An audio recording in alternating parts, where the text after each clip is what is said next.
متفقين ده رزق.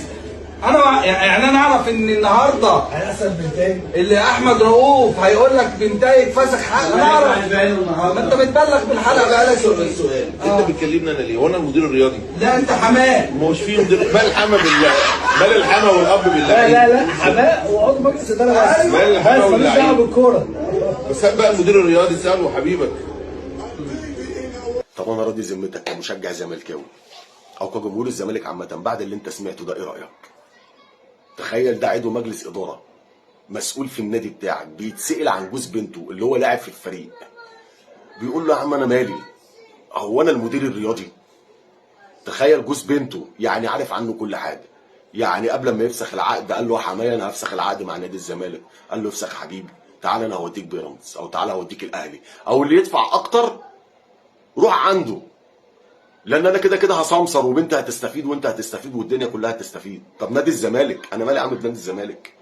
انا ماليش دعوه بنادي الزمالك. سؤال بقى بعد اللي انت سمعته ده، لما تشوف محمود بن تايك لابس تيشيرت الاهلي لسه برضه هتقول لي ان الاهلي بيخطف اللعيبه بتاعت نادي الزمالك وهتسيب المتسبب الرئيسي؟ ولا هتخوض في عرض اللاعب في الملعب لو لعب في الدوري المصري وتقعد تشتم فيه وتسيب برضه المتسبب الرئيسي؟ ليه مش عايز تفهم ان ابناء نادي الزمالك هم اللي بوظوا النادي؟ ليه مش عايز تفهم ان لاي اداره بتيجي بتعمل لمصلحتها بس؟ ليه مش عايز تفهم دي؟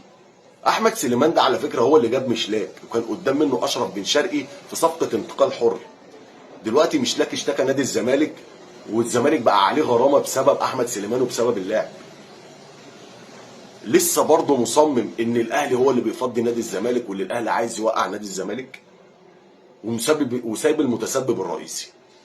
عارف طول ما فكرك كده كمشجع زملكاوي، طول ما فكرك كده وانت فاكر كده عمرك ما هتتقدم، لان انت شايف الغلط ومغمي عينك، شايف الغلط وعامل مش شايف وعامل مش سامع.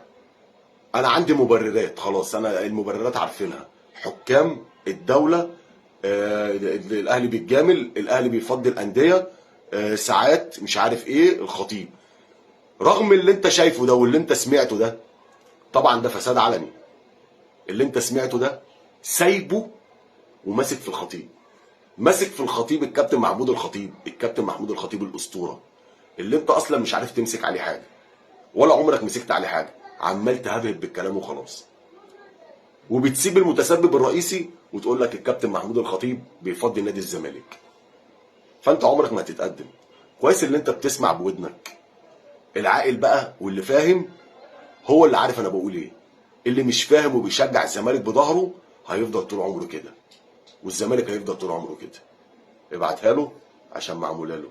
سلام.